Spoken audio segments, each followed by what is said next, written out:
Hey guys, I'm Liz, and this is going to be a story. This is part one of my journey with silicone breast implants. Here they are. Okay, now I got these puppies in 2008 put in. And immediately after having them in, I had pain in my shoulder blade, my left shoulder blade. So when I went back into the doctor the next day after the surgery, he didn't understand, and then the next time I saw him, he wanted to give me medicine, and I didn't really want to take it. Third time I went in, I took the Xanax. Yes, they helped me sleep. They helped with the pain, but then I ended up having to take it all the time. And he really didn't understand why I was having so much pain. So, anyways, we just continued on. I kept them and let them try and heal, but there was other problems that started coming up, aside from the pain after these. Getting these, excuse me, pointed to my own. There ain't nothing there now. These. Yes, I kept them. They cost a lot of money. And they cost a lot of money for me to get them out, too. So, I kept them.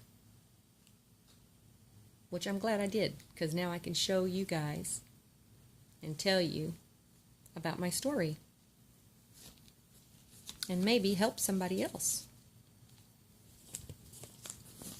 I began to get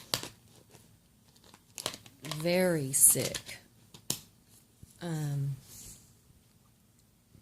was going to doctors, and they'd put me on medicine, and I would try that, and it would seem a little better, and I'd tell my husband, I remember looking at him and say, God, I hope this is it. I hope this is it. I hope there's nothing else. And it was so scary. I would go and start getting dressed and get ready to go out and put makeup on. And by the time I was done putting makeup on, I was sick. Didn't understand what was going on. Come to find out, I was getting allergic to makeup. Everything. I was allergic to lotion, soap. Oh, it was so scary. I got to where I was wearing Ziploc bags. I didn't have any gloves here, and I couldn't go anywhere, and I could put Ziploc bags on my hand. Oh, I went to so many doctors, and nobody knew what was going on. And I was told to go to the Mayo Clinic or what's it called? I forget.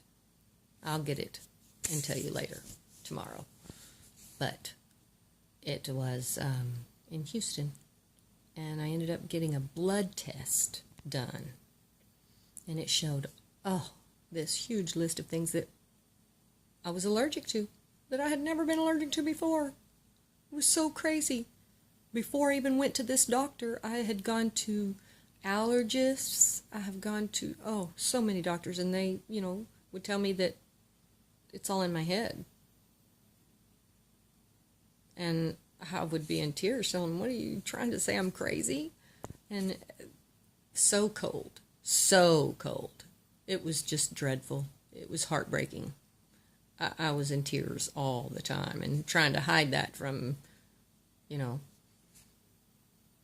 kid was just really tough. I went to so many doctors and finally went, like I said, to that place in Houston, and I'll give you the name tomorrow. And I was allergic to all that stuff, and I told the guy, I think I'm going to die before anybody finds out what's wrong with me. I had been rushed with the ambulance because I couldn't breathe or anything, and I was sitting on the living room floor and I couldn't like see an angel or anything like that. Couldn't see it, but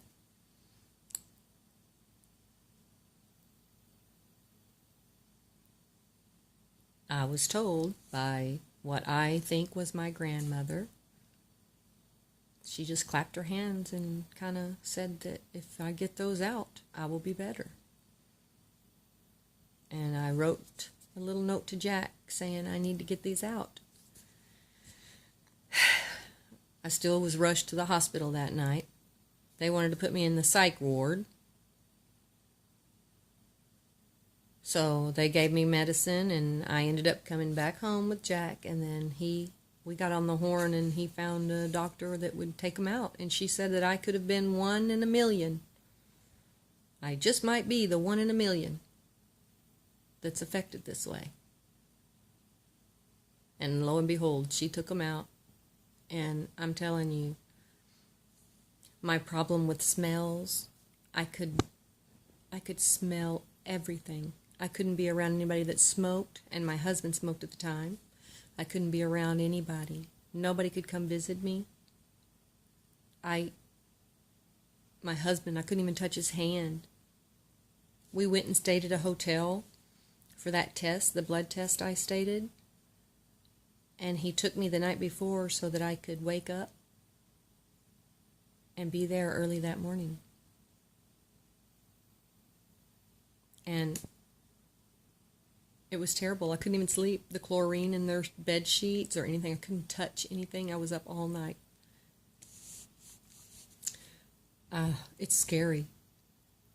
I don't know how many other people could be going through this, but please, I hope that you listen to this.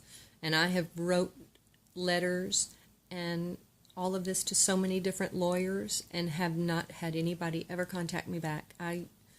It's insane. It is insane. I called my doctor, and the little girl answered, and she had said, what's happening now? I've never heard of that before. And then she informs me that the doctor won't be in his office. He's gone for 2 weeks, and that was it. So I knew I was on my own, and it was scary.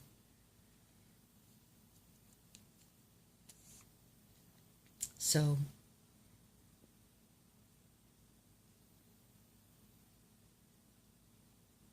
again,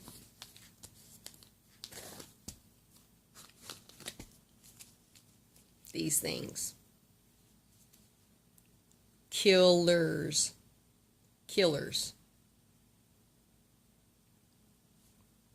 All right. I'll have them tomorrow as well, and the name of the place I went and had the blood work done. And hopefully can start off from there again and continue my little story and let you guys be informed of my journey with silicone breast implants. Thanks for listening. Bye.